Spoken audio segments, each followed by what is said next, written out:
إن الحمد لله نحمده ونستعينه ونستغفره ونؤمن به ونتوكل عليه ونعوذ بالله من شرور أنفسنا ومن سيئات أعمالنا من يهده الله فلا مضل له ومن يضلل فلن تجد له وليا مرشدا وأشهد أن لا إله إلا الله وحده لا شريك له ولا ضد ولا ند ولا مثيل له ولا مثال له وأشهد أن سيدنا ومولانا ومعلمنا ومرشدنا ومخرجنا من الظلمات إلى النور محمدا عبده ورسوله أرسله الله بالحق بشيرا ونذيرا وداعيا إلى الله بإذنه وسراجا منيرا فقد بلغ الرسالة وأدى الأمانة ونصح الأمة وكشف الغمة فترك أمته على المحجة البيضاء ليلها كنهارها لا يزيغ عنها إلا هالك اللهم صل وسلم وبارك عليه وعلى آله وأصحابه وأزواجه وذرياته وأهل بيته أجمعين أما بعد فأعوذ بالله السميع العليم من الشيطان الرجيم بسم الله الرحمن الرحيم قل إن كنتم تحبون الله فاتبعوني يحببكم الله ويغفر لكم ذنوبكم والله غفور رحيم صدق الله العظيم رب اشرح لي صدري ويسر لي أمري واحلل عقدة من لساني يفقهوا قولي آمين يا رب العالمين۔ آل عمران کی اس آیت میں اللہ پاک نے محبت کا قرینہ بیان کیا۔ دعوے سارے ہی کرتے ہیں، لیکن اللہ پاک نے ایک اصول بیان کر دیا کہ ان کنتم تحبون اللہ، اگر تمہیں اللہ سے محبت کا دعویٰ ہے تو پھر اللہ کا محبوب بھی تمہارا محبوب بن جانا چاہیے۔ جس چیز کو اللہ پسند فرماتا ہے وہ تمہیں پسند ہونی چاہیے، جس رویے کو، جس کردار کو اللہ پسند فرماتا ہے وہ کردار تمہیں بھی پسند ہونا چاہیے۔ یہ بہت بڑی بات ہے۔ یعنی اللہ کہتا ہے واللہ یحب المحسنین، اللہ احسان کرنے والوں سے محبت کرتا ہے، تو پھر احسان ہمارے اندر ہونا چاہیے۔ واللہ لا یحب الظالمین، اللہ ظالموں سے محبت نہیں کرتا، بے انصاف لوگوں سے محبت نہیں کرتا، مشرکوں سے محبت نہیں کرتا، تمہیں بھی نہیں ہونی چاہیے۔ احسان یہ ہے، اس کی تفسیر بیان کرتے علماء کہ حسن پیدا کردن، اس میں اپنے رویے میں، اپنے کردار میں، اپنی عبادت میں، اپنے معاملات میں، اپنی اخلاقیات میں حسن پیدا کر دو، یہاں تک کہ تمہاری دشمنی بھی کسی کے ساتھ محسنین والی دشمنی ہو، یعنی دشمن بھی عش عش کر اٹھے تمہارے کردار پر، اس طرح دشمنی کرو اگر کرنی ہے تو، اس میں ظلم والی کوئی بات نہ ہو، اس میں بد اخلاقی نہیں ہونی چاہیے، فحاشی نہیں ہونی چاہیے۔ ہمارے یہاں تو آپ دیکھتے ہیں کہ کسی، آپ لوگ فیس بک استعمال کرتے ہیں، وہاں جہاں کہیں بھی بحث ہوگی وہاں جتنا بڑا کہ جس کے نام کے ساتھ کوئی قاری، کوئی حاجی، کوئی مولانا، فارغ تحصیل، پیچھے ڈی پی میں کسی دارالعلوم کی تصویر لگی ہوگی، اتنا زیادہ ہی بدتمیز ہوگا۔ اس کی وجہ یہ کہ ہم یہ سمجھتے ہیں کہ فی سبیل اللہ جو بھی کسی کے ساتھ کرو وہ جائز ہے۔ ہم اللہ کی محبت میں گالیاں دے رہے ہیں۔ اللہ گالیوں کو پسند نہیں کرتا، اللہ نے اپنے رسول کو گالی دینے کا حکم نہیں دیا کبھی کسی زمانے میں بھی۔ فرعون نے دعوی خدائی کیا تھا انا ربکم الاعلی، لیکن اللہ نے گالیاں سکھا کے موسیٰ علیہ السلام کو نہیں بھیجا، فرمایا قولا لہ قولا لینا، نرمی کے ساتھ جا کے بات کرنا، لعلہ یتذکر او یخشی، کیا نصیحت پکڑ لے۔ یعنی ذہن میں یہ نیت بنا کے کسی سے مخاطب ہو کہ شاید میرے پریزنٹیشن ہوتی ہے نا، لوگ لبنانی ہوٹلوں میں جا کے کھانا کھاتے ہیں، کیوں؟ وہاں والا گوشت آسمان سے اترتا ہے، یہی گوشت ہوتا ہے، پریزنٹیشن ہوتی ہے، بات ایک ہی ہوتی ہے، طریقہ پیش کرنے کا ایک ہوتا ہے۔ تو اس طریقے سے بات کرو کہ اللہ پاک یہ فرماتا ہے کہ اگر تمہارا کوئی جانی دشمن ہے تو وہ گرم جوش دوست بن جائے۔ دشمنی کو بھی میں نے کہا تھا نا کہ اس میں بھی حسن پیدا کر دو اپنے رویے کے اندر، تو پھر وہ چیزیں جو اللہ کو پسند ہیں وہ تمہیں پسند ہونی چاہیے۔ ایک بات کرنے لگے آپ کسی کے خلاف، غصہ چڑھا ہوا، تو اس وقت آپ یہ سوچیں کہ جو بات میں کرنے لگا ہوں اللہ تو سن رہا ہے نا، اس کو اللہ کو یہ اچھی لگے گی، میرے منہ سے یہ بات اللہ کو اچھی لگے گی۔ اگر جس کے دشمن کے خلاف ہی ہو، اخلاق تو میرا بگڑا ہے نا، رب کا تعلق تو میرے ساتھ ہے۔ کسی کا بچہ کسی کے باہر لڑائی ہو رہی ہے اور اس کے بچے کے ساتھ زیادتی، لیکن اس کا بچہ اگر گندی گالیاں کسی کو دے رہا ہے تو وہ اپنے بچے کو ڈانٹتا ہے، یہ کیا بدتمیزی ہے بھائی؟ ان کنتم تحبون اللہ، تمہارا دعویٰ قبول، ٹھیک، اگر تم یہ دعویٰ ہے کہ تم اللہ سے محبت کرتے ہو تو فاتبعونی، میرا اتباع کرو۔ کیوں اتباع کرو؟ اس لیے کہ میری ہر ادا، میرا ہر کام اللہ کو پسند ہے، یہ گارنٹی، یعنی اللہ پاک کہہ رہا ہے قل، اے نبی آپ ان سے کہہ دیجئے کہ اگر تمہیں اللہ سے محبت ہے تو ثابت کرنے کا ایک ہی طریقہ ہے فاتبعونی، فالو می، میرے پیچھے آؤ، جیسے جیسے میں کرتا ہوں، صرف نماز نہیں، جیسے معاملات میں کرتا ہوں، جیسے وعدے کی پابندی کرتا ہوں، جیسے فحاشی سے دور رہتا ہوں، نہ قول میں فحاشی ہے نہ فعل میں فحاشی ہے۔ اللہ کے رسول صلی اللہ علیہ وسلم کا کوئی بھی عمل ایسا نہیں ہے کہ جس پہ کل اللہ کو شرمندہ ہونا پڑے کہ میں نے کس کو رسول بنایا تھا۔ قیامت کے دن کوئی بندہ اٹھ کے کہہ دے اللہ آپ کے رسول نے میرے ساتھ یہ کیا، کوئی بھی عمل ایسا نہیں، ہر عمل واجب الاتباع ہے، وہ کرنسی ہے جس کو اللہ نے قبول کیا ہے۔ پیمانہ حیات ہوتا ہے نا ہر چیز کا، ایون کہ درد کو بھی ماپنے کا آپ کے پاس ایک سٹینڈرڈ پیمانہ ہے کہ درد کس چیز کا درد کتنا ہوتا ہے، گردے کا درد کتنا ہوتا ہے، داڑھ کا درد کتنا ہوتا ہے، درد ذہ کتنا ہوتا ہے، اس کا بھی پیمانہ ہے۔ اس زندگی کا پیمانہ کوئی نہیں، یہ ایسے ہی چھوڑ دیے۔ آپ کپڑے سلاتے ہیں تو اس میں سے ہر جگہ کا، شانے ہیں ان کا ناپ ہے، بازو ہے ان کا ناپ ہے، کمر ہے اس کا ناپ ہے، اس زندگی کے ہر شعبے کا ناپ موجود ہے اور اس کے مطابق حساب ہوگا، اور وہ ناپ ہے محمد صلی اللہ علیہ وسلم کی زندگی، پیمانہ حیات۔ ان جیسے جو جتنا ان جیسا ثابت ہو جائے گا وہ پار ہو جائے گا۔ سٹینڈرڈ سائز ہوتا ہے نا، آپ یہاں سے سامان لے کے جاتے ہیں، پہلے آپ کو پتا پہلے زمانے بڑے بڑے کارٹن اور بکسے اور ان کے اوپر شیول اور پتہ نہیں کیا کیا مار کے رسیاں تو باندھ کے ہم لے جاتے تھے، اب انہوں نے ایک سٹینڈرڈ بنا دی، اتنے بائی اتنے کا کارٹن ہونا چاہیے جو اس مشین میں سے گزر سکے۔ حشر میں جو مشین لگی ہوگی نا جس میں سے ہمارا عمل گزرے گا وہ محمد الرسول اللہ صلی اللہ علیہ وسلم کے سائز کی ہوگی، اس کے مطابق ہوگا تو گزر جائے گا، نہیں تو پھر پیچھے رہ جائے گا۔ یہ اللہ کو قبول ہے۔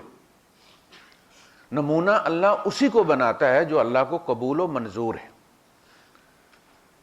تمہارے لیے نبی کریم صلی اللہ علیہ وسلم کی زندگی میں اسوہ تھا، یعنی کتنے مشکل حالات تھے غزوہ خندق میں، لوگ ہراساں تھے، ایک ہی گھر میں منافق بھی رہ رہے تھے، مسلمان بھی رہ رہے تھے، ہمیشہ کہ مدینے والے یہودی تھے اور عیسائی تھے، دو مذہب تھے ان کے اسلام سے پہلے۔ وہ جو یہود ہے نا، لا تتخذوا الیہود والنصارى اولیاء، وہ جو گھر میں بیٹھے وہ یہودی تھے، جو گھر میں بیٹھے وہ نصارہ تھے، بیٹا مسلمان ہے باپ یہودی ہے ابھی، ان کو اب تم دوست، اب اس کو ابا جی نہ سمجھو، یہ ابا جی جاسوس ہے ان قبیلوں کا جن سے یہودیت لی ہے۔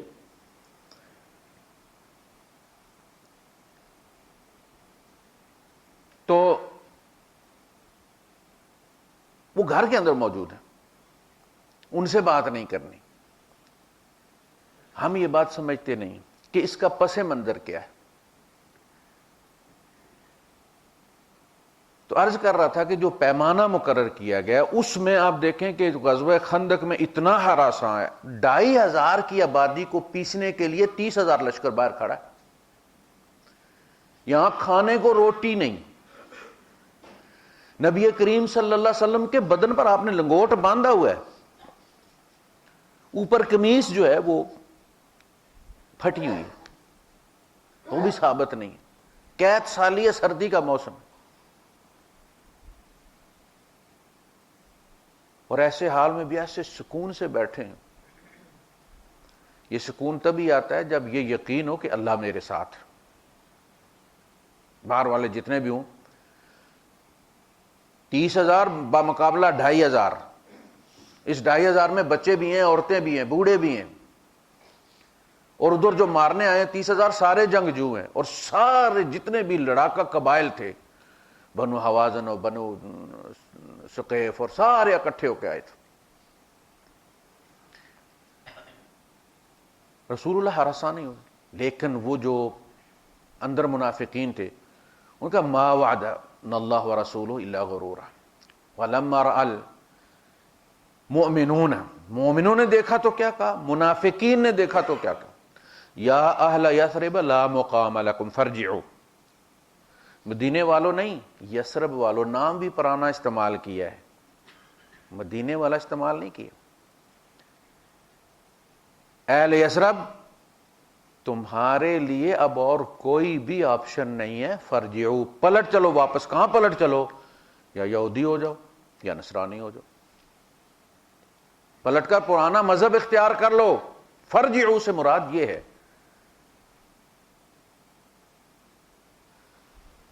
اس لیے فرمایا کہ یہ تمہیں اے اہل ایمان، ان تطیعوا الذین اوتوا الکتاب من قبلکم، اگر تم نے اطاعت کی ان کی جو تم سے پہلے اہل کتاب، اہل کتاب وہی تھے، وہ تمہیں پلٹا کر لے جائیں گے، یردوکم بعد ایمانکم کافرین، وہ ایمان لانے کے بعد تمہیں پلٹا کر کافر بنا دیں گے۔ کون؟ اپنا ہی بیٹا، اپنا ہی بھائی، اپنا ہی شوہر، ایک ہی گھر میں رہ رہے ہیں سارے، وہ تمہیں پلٹا کر لے جائیں گے اگر تم نے ان کی بات مانی تو اس وقت اللہ پاک، یہ آیت کہاں نازل ہوئی؟ ان حالات میں نازل ہوئی کہ ایمان والو دیکھو میرے نبی کو، دیکھو کیسے ڈٹا کھڑا ہے پہاڑ کی طرح، کوئی ہراسانی نہیں ہے، کوئی پریشانی نہیں ہے، اس کا نام ہے اللہ پر یقین۔ وہ جو اندر خفگی ہوتی ہے وہ اصل میں یقین میں کمی ہوتی ہے۔ آپ جب جوس پیتے ہیں اور جوس ختم ہو جاتا ہے تو پھر سر سر کی جو آواز آتی ہے نا، وہ جوس کی عدم کو ثابت کرتی ہے، وہ ختم ہو گیا پائے جی اب جان چھوڑ دو اس کی۔ یہ جو اندر سے آوازیں اور ہال اٹھتے ہیں نا، یہ اس لیے اٹھتے ہیں کہ بھائی صاحب ایمان ختم ہو گیا ہے، اس کی فکر کرو، بھرو اس کو۔ یہ توکل ختم، اس لیے کہ توکل اسی وقت ختم ہوتا ہے جب بجلی جاتی ہے تو لائٹ چلی جاتی ہے، روشنی ختم ہو جاتی ہے۔ ایمان جاتا ہے تو توکل ختم ہو جاتا ہے آٹومیٹکلی۔ اب بے شک وہ آیتیں آپ پڑھتے رہیں، روٹی روٹی کہنے سے، لکھنے سے، پڑھنے سے، اس کا وظیفہ کرنے سے پیٹ نہیں بھرتا جب تک روٹی اندر نہ جائے۔ وہ توکل کی حدیثیں سننے سے، توکل کی آیتیں پڑھنے سے توکل اندر نہیں آتا جب تک کہ وہ جنریٹر اندر نہ لگا ہو ایمان والا۔ جو چلتا رہتا ہے تو توکل رہتا ہے اللہ پر۔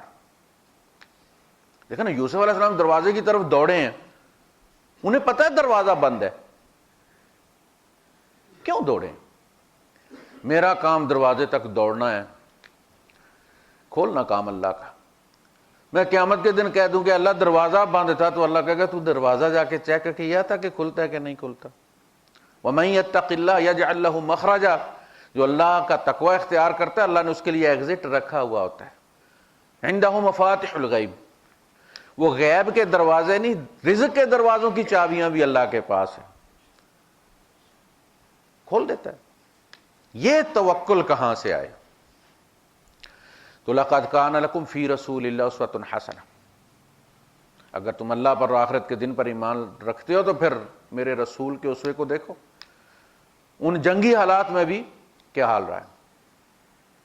بحیثیت مسلمان ہماری فطرت میں ایک چیز موجود ہے کہ کیسے بھی حالات ہوں ہم ہراساں نہیں ہوتے۔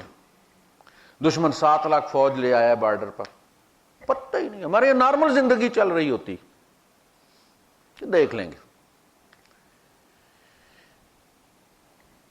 تو قل ان کنتم تحبون اللہ فاتبعونی، اتباع تبھی ہوتا ہے جب کوئی چیز واضح ہو، آپ کے سامنے لگی ہوئی، آپ نے ایک چیز بنانی ہے تو اس کی جو کاپی جو کرنی ہے آپ نے، وہ سامنے بورڈ پہ لگی ہوتی ہے، اور آپ نے دوسرے اسکیل پہ لگا کے بورڈ پہ تو کوئی چیز اگر پینٹ کر رہے ہیں تو اس کو دیکھتے ہیں، وہ واضح ہے تو اس کی کاپی ٹھیک بنے گی، اس کی تصویر صحیح بنے گی۔ وہ جو تصویریں بناتے ہیں سامنے بندہ بٹھا کے کرسی پر بناتے ہیں۔ تو اتباع یہ ثابت کرتا ہے کہ رسول اللہ صلی اللہ علیہ وسلم کی سنت واضح ہے، ڈھکی چھپی نہیں ہے کہ کوئی ہمیں بتائے کہ دیکھو یہ دیکھو۔ یہ ہے سنت تبیان، جس کے بارے میں فرمایا کہ ہم نے آپ کی طرف ذکر کو نازل کیا لِتُبَيِّنَ مَا نُزِّلَ إِلَيْهِمْ، تاکہ آپ اس کو عمل سے واضح کریں۔ ایک ہے بیان، ایک ہے تبیان اور استبیان۔ بیان تو قول سے ہو گیا، اور قول کے کئی معنی لیے جا سکتے ہیں، ذو معنی ہوتا ہے، لیکن عمل جو ہوتا ہے وہ پھر لوہے پر لکیر ہو جاتا ہے، اس کا کوئی دوسرا معنی نہیں لیا جا سکتا۔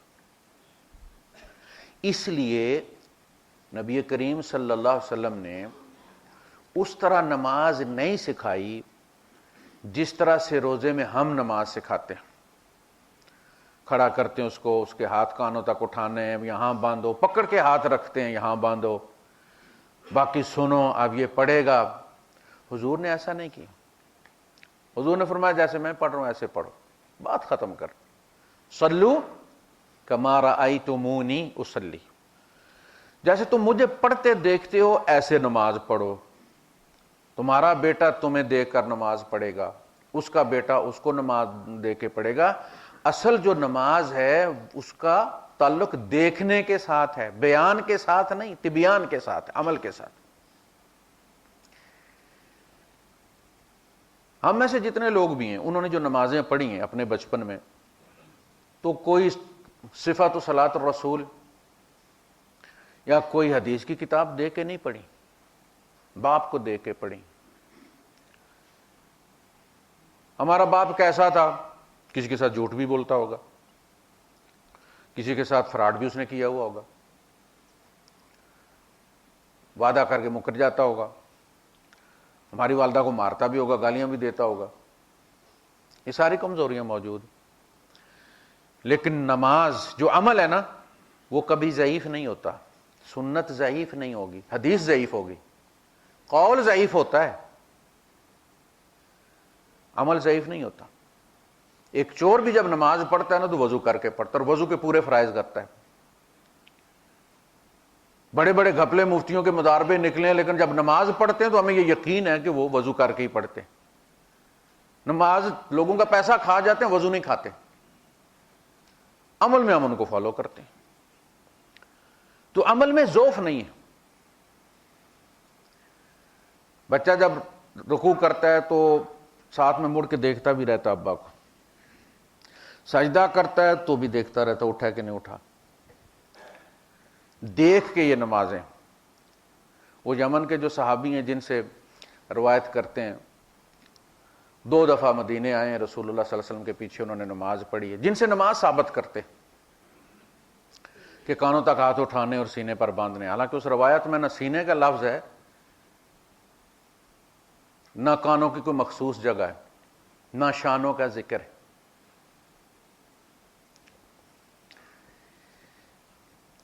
تو وہ نماز میں دیکھ رہے ہیں،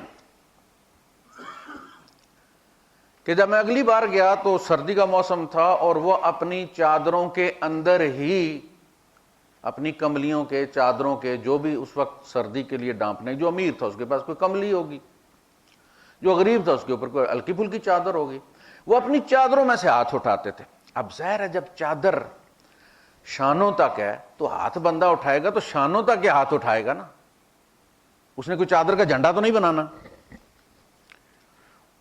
چادر اوپر ہے، اس نے اللہ اکبر کا اشارہ کر دیا اوپر کر کے، اسے شانوں تک چادر کے اندر ہی اشارہ ہوگا، یہی بات اس نے کہی۔ اب اس کو پکڑ کے شانوں تک کرنا، بھائی جب ہم بھی کمبل کرتے تھے تو ہم بھی شانوں تک ہی اٹھاتے تھے، مسئلہ تو کملی کا ہے۔ جب عمل آپ ثابت کریں گے، کردار ثابت کریں گے، تو جو سب سے زیادہ کلوز رہا ہوگا آپ اس کے ریفرنس کو قوی سمجھیں گے۔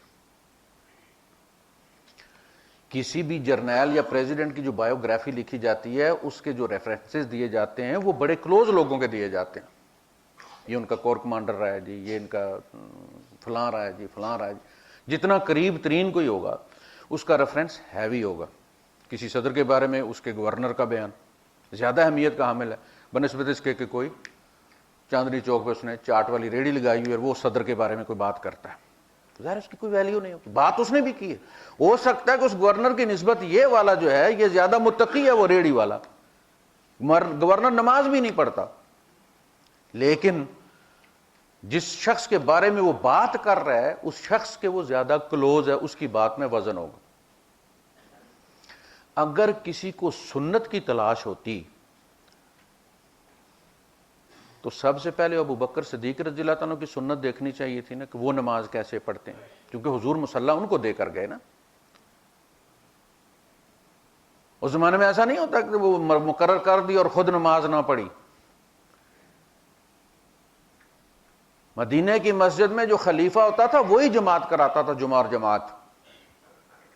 یہ بہت بڑا اعزاز تھا کسی زمانے میں۔ اپنی جگہ کوئی بندہ کھڑا کر کے جناب علی وہ گھر سو نہیں جاتے تھے۔ 2.5 سال کی نمازیں ان کی کوئی ایک ریفرنس دیں کیسی پڑھی تھی انہوں نے؟ عمر فاروق رضی اللہ عنہ کو بڑا لمبا عرصہ ہے جماعت کراتے رہے، کوئی ریفرنس آپ کو ملا کہ کسی بھی صحابہ ستہ میں سے کسی نے کہا ہو کہ وہ کیسے نماز پڑھتے تھے؟ سلو کما رأیتمونی اصلی کا مطلب تو یہی ہے نا، جو حضور کے پیچھے کھڑے ہیں ان سے نماز ثابت ہوگی نا۔ پھر عمل سے عمل دیکھنا ہے تو حضور سے پھر ابو بکر کا دیکھنا پڑے گا۔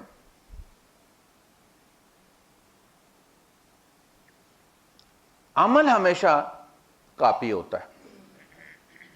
اچھا، کسی نے اگر اختلاف نہیں کیا تو بیان کرنا چاہیے تھا کہ جو خلفائے راشدین ہیں ان کی نمازیں حضور سے مختلف ہوتی تھی، کوئی یہ تو بتاتا نا۔ کوئی اختلاف نہیں تھا، سارے متفق تھے کہ ابو بکر جو پڑھا رہے ہیں یہ رسول اللہ صلی اللہ علیہ وسلم والی نماز ہے، عمر جو پڑھا رہے ہیں یہ رسول اللہ صلی اللہ علیہ وسلم والی نماز ہے۔ لیکن محدثین نے ذکر نہیں کیا اس کا۔ محدثین کو سنت کی تلاش ہوتی نا تو مدینہ ام السنہ ہے، یہ سنت کی ماں ہے یہ شہر، وہاں سے سنت کبھی میٹی نہیں، وہ نسل در نسل موجود رہی ہے۔ وہاں کا ریفرنس ہونا چاہیے تھا۔ 2 مہینے سفر کر کے کیوں گئے؟ سنت بھاگ گئی تھی، لوگ مدینے میں نماز پڑھنا چھوڑ دیا تو انہوں نے کہیں اور دیکھنے گئے آپ کے لوگ کیسے نماز پڑھتے ہیں، اس سے آپ رسول اللہ صلی اللہ علیہ وسلم کی نماز ثابت کریں گے۔ جتنے بھی ہمارے محدثین ہیں انہوں نے جو کتابیں لکھی ہیں، تصنیف، جو اب انہوں نے نمازیں پڑھی تھی تو وہ تصنیف دیکھ کر پڑھی تھی۔ امام بخاری رحمۃ اللہ علیہ نے نماز بخاری شریف سے سیکھی تھی، یا بخاری لکھنے سے پہلے بھی وہ پڑھتے تھے، ان کی والدہ بھی پڑھتی تھیں۔ وہ کون سی نماز تھی؟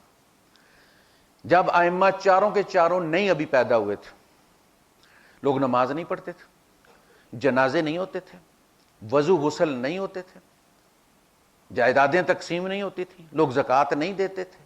وہ کہا وہ سنت تھی۔ قرآن اور سنت دونوں امت کے ذریعے منتقل ہوئے اور اس میں ضعف نہیں۔ بیان میں جب عدالت میں کوئی گواہی دینے جاتا ہے تو پھر جو وکیل ہوتا ہے مخالف کا، وہ پھر اس کے کردار پر کہ سرکار یہ تو خود بھاگا ہوا ہے، اس کے اوپر پرچہ ہوا یہ دوسرے کے حق میں بیان دینے آئے، تو اس کی گواہی رد ہو جاتی. گواہی اس طرح سے رد ہوتی. لیکن وہ گواہی رد ہوئی ہے اس کی، عدالت کے ساتھ ہی بالکل باہر مسجد ہے گجر خان، وہ وہاں کے نماز پڑھتا ہے تو مولوی اس کو وہاں سے نکال نہیں دیتا کہ چلو پلیتا باہر نکل، عدالت نے تمہیں جھوٹا قرار دیا ہے، تمہاری گواہی رد ہو گئی ہے، میں تمہارا وضو رد کرتا ہوں، میں تمہاری نماز رد کرتا ہوں. عبادات میں وہ ثقہ ہے، عمل میں وہ ثقہ ہے. تو عمل جو ہے کسی کا بھی، میں نے زانی بدترین گناہگار ہے، لیکن جب غسل کرتا ہے تو غسل کے فرائض کے ساتھ کرتا. ہم اس کے عمل کو اس کی بدکاری کی وجہ سے رد نہیں کرتے، لیکن جب روایت بیان ہوتی ہے تو کسی پر صرف جھوٹ کا الزام ہو، ثابت نہ ہوا ہو، الزام لگا ہو، متہم بالکذب ہو، حدیث اس کی ضعیف ہو جاتی.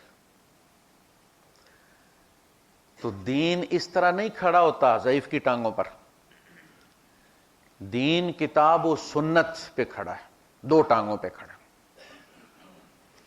قرآن کو ہم صرف نبی کریم صلی اللہ علیہ وسلم کے قول کی بنیاد پر اللہ کا کلام مانتے. یہ بات نوٹ کر لیں، اور اگر اس میں کوئی کمی ہے تو اس کو درست کر لیں. دین کی ابتدا محمد الرسول اللہ صلی اللہ علیہ وسلم سے ہوتی ہے. قرآن بعد میں آیا ہے، ہمارے سامنے قرآن بعد میں آیا ہے، ہمیں اللہ کے رسول محمد الرسول اللہ صلی اللہ علیہ وسلم نے دیا ہے یہ کہہ کر کہ یہ اللہ کا کلام ہے. تو پہلے محمد ہے، آپ کے دین مبارک سے کلام نکلا ہے، آپ نے اس کلام کو قرآن کہہ کر لکھوایا ہے کہ یہ اللہ کا قرآن ہے. دین کا سورس صرف محمد رسول اللہ صلی اللہ علیہ وسلم کی ذات اقدس. ہم قرآن کو اس لیے، کوئی کہے قرآن کی کیا دلیل ہے کہ اللہ کا کلام ہے، تو ہم کہتے ہیں کہ ایمان بالغیب پھر اسی کا نام ہے. محمد بن عبداللہ کو مکے کے کافر بھی مانتے تھے. جب صلح حدیبیہ ہوئی، معاہدہ لکھا جانے لگا تو آپ نے لکھوایا محمد رسول اللہ، نے کہا سرکار نہیں، اس کو تو ہم نہیں مانتے نا، اس لیے تو جنگ ہو رہی ہے. معاہدے ہمیشہ اس چیز پہ ہوتے ہیں کہ جس پہ دونوں طرف متفقہ چیزیں ہوتی ہیں. ہم محمد بن عبداللہ کو مانتے، یہاں لکھا جائے محمد بن عبداللہ اور اہل مکہ کے درمیان معاہدہ ہو رہا ہے. آپ نے فرمایا اللہ کی قسم میں اللہ کا رسول ہوں، اگرچہ تم نہیں مانتے. اس کے بعد آپ نے کہا کہ اس کو مٹا دو، رسول اللہ کو اور بن عبداللہ کر دو، یہ بھی سچ، کوئی بات. تو اس پہ حضرت علی رضی اللہ عنہ نے فرمایا کہ میں تو نہیں مٹاتا اس کو. عمر فاروق رضی اللہ عنہ پیچھے سے کون نہیں پکڑ لی حضرت علی رضی اللہ تعالیٰ عنہ کہ مٹا نہ دیں اس کو. آپ نے فرمایا اچھا دکھاؤ مجھے، اور آپ نے اپنے انگوٹھے سے اس کو مٹا دیا، اور آگے یعنی محمد رسول اللہ کو مٹا دیا، آگے محمد بن عبداللہ لکھوایا. اللہ پاک نے اسی صلح حدیبیہ والی جو صورت ہے جو اس کو ڈی بریف کرتی ہے سورہ فتح، اس میں فرمایا محمد الرسول اللہ وکفا باللہ شہیدہ. اللہ کی شہادت کافی ہے کہ محمد اللہ کے رسول ہے. قرآن کی سند محمد رسول اللہ صلی اللہ علیہ وسلم، یہ مقام ہے، کوئی معمولی بات نہیں ہے. نبی کریم صلی اللہ علیہ وسلم پر جادو ہو جانا ایسے ہی ہے جیسے قرآن پر کسی نے جادو کر دیا. قرآن کا ارکائیو محمد رسول اللہ صلی اللہ علیہ وسلم کا سینہ ہے، جو لوح محفوظ پر ہے وہ محمد رسول اللہ صلی اللہ علیہ وسلم کے سینے میں ہے. تو آپ کا اتباع سنت، ہر کام کر کے دیکھیں. آپ دیکھیں اللہ پاک نے کہہ دیا قرآن میں کہ تمہارے منہ بولے بیٹے تمہارے بیٹے نہیں ہیں، بات ختم ہو گئی. بیوی کو تم ماں کہہ دیتے ہو، تمہاری ماں نہیں ہے. ان امہاتہم الا اللہ ولدنہم، تمہاری مائیں وہ ہیں جنہوں نے تمہیں جنا ہے.